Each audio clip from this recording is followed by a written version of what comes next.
enjoying this conversation, and one more question that comes to my mind is that we as adults, how do we learn the importance of something? There are two ways. Either आप किसी चीज को देखते हो और आपको लगता है कि यार ये चीज मेरे लिए इम्पोर्टेंट है, या फिर आप उस चीज का void फील करते हो कि यार ये चीज मेरे लाइफ में नहीं थी, I had to face a difficulty, and so I feel I should have. So I think a person who is a mother or a father would understand the importance of English, क्योंकि उन्होंने realize किया होगा कि यार अपने corporate culture में या अपने personal life में इस एक छोटी language के कारण how much they missed opportunities or how much they couldn't grow in life.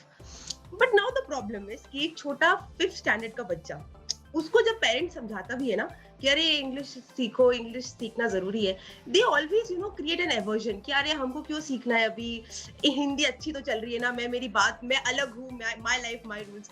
तो माय क्वेश्चन इज कि एक 5th स्टैंडर्ड का बच्चा जिसका बिल्कुल इंटरेस्ट नहीं है इंग्लिश सीखने में, उस बच्चे में एक मदर या एक फादर कैसे वो इंटरेस्ट डेवलप कर सकते हैं to learn this language? Very good question, KPS. And actually, this is not an English relevant question. This is more of a parenting question. Because what happens is कि this is true for a lot of good habits in general. अगर आप देखेंगे कि बच्चों को green vegetables खिलानी है, तो आप कैसे समझाए उसको कि आप पिज्जा या बर्गर की जगह आप लौकी खाइए या टिंडा खाइए? This is something which is very hard for them to understand the nutritional value and why this is more relevant and why this will have a long term benefit. बच्चों को long term benefit समझाना मुश्किल है. And काफी हद तक हम लोग ने भी काफी चीजें समय के साथ सीखी है एंड उसके जब रिजल्ट्स देखे हैं, चाहे खुद के और इमीडिएट लोगों के अराउंड हमारे एनवायरनमेंट, तब हम सीखते हैं. तो इसको भी अप्रोच करने का तरीका वैसा ही है जैसे हम बाकी चीजों के अराउंड करेंगे. इंग्लिश स्पेसिफिक बात की जाए, फॉर एग्जाम्पल, अगर मैं बच्चों को सेविंग्स या मनी की इंपॉर्टेंस समझानी होती है तो हम कैसे करते हैं? उनको हम थोड़ा सा डिमॉन्स्ट्रेट करते हैं, हम उनके साथ एक्सपेरिमेंट भी करते हैं.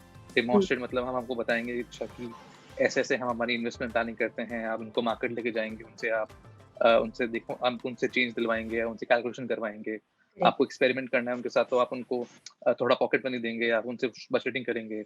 बहुत ही सिंपल वे में हम उनके मोनोपोली खेलेंगे, चाहे बोर्ड गेम के रूप में, कि बच्चों को थोड़ी मनी और फाइनेंशियल नॉलेज समझ में आए. सिमिलरली अगर आपको इंग्लिश के अराउंड भी उनको इंटरेस्ट जगाना है या उनके अंदर मोटिवेशन डेवलप करना है या एटलीस्ट आपको इतना श्योर करना है कि वो पढ़ ले, तो वो जरूरी है कि उनको भी वो चीज दिखे जो आपको दिख रही है. And since as a parent you acknowledge that, तो आपके लिए और आसान है, क्योंकि आपको पता है कि कहाँ पे ये चीजें आती हैं. तो आप उनको ये समझा सकते हैं. अच्छा, अगर आप आज के ज़माने में ग्लोबल वर्ल्ड है, आप तरह के ऐप्स यूज करते हैं, आप ग्लोबली लोगों से कनेक्टेड हैं, तो बच्चों को अगर ये समझाया जाए, उनको दिखाया जाए, बच्चों को समझाना डिमॉन्स्ट्रेट करके सबसे अच्छा तरीका होता है, क्योंकि बच्चों को लगता है वो खुद सीख रहे हैं. उनको दिखाया जाए कि अच्छा, आपको अगर फॉरेन यूनिवर्सिटी में जाना है और कम्पीट करना है बाकी लोगों से या एंगेज करना है, या आपको, और ये इंटरेस्ट कुछ भी हो सकता है, बहुत ही मतलब फनी वे में देखिए कि अगर आपको क्रिकेटर भी बनना है तो भी आपको पोस्ट मैच सेरेमनी में इंग्लिश में बोलना पड़ता है. तो अगर आपको विराट कोहली भी बनना है तो क्रिकेटिंग स्किल्स तो चाहिए, बट कम्युनिकेशन स्किल्स भी चाहिए. और कम्युनिकेशन के लिए आपको बेस इंग्लिश में ही होगा. एंड मतलब आप देखेंगे फर्क दिख जाता है. If you see Inzamam ul Haq speaking in after the post-match ceremony versus Sachin Tendulkar or Virat Kohli, there's a huge difference. So even if their interest is in sports or music or any which way, ठीक है, उनको बोला अगर आप musician नहीं बनोगे तो आपके ग्लोबल फैंस होंगे, आपके ग्लोबल फैंस आपसे बात करना चाहेंगे, तब उनसे कैसे बात करोगे? So बचपन में बच्चों के पास बहुत सारे इंटरेस्ट होते हैं, तो उनको उस तरीके से समझना जरूरी है. आप उनको अगर एग्जांपल देखो कि आपकी खुद की कॉर्पोरेट जॉब या बिजनेस में कैसे रेलेवेंट है, तो उनको शायद रिलेट ना कर पाए. बट उनके लेंस से करवाओगे तो आएगा. तो सोशल मीडिया पे उनको बात करनी है, उनको दोस्तों के साथ बाहर जाना है, तो उनको ये चीजें थोड़ी आपको डिमॉन्स्ट्रेट करानी है कि देखो कैसा होता है. आप बात नहीं कर पाते, कितना डिफिकल्ट हो जाता है. तो वो चीजें तो देखेंगे. And use the global world analogy, हर चीज ग्लोबल है, and English is a global language. So if they see the need themselves for virtue of their own selfish interest कि मुझे ये बनना है, तो वो करेंगे.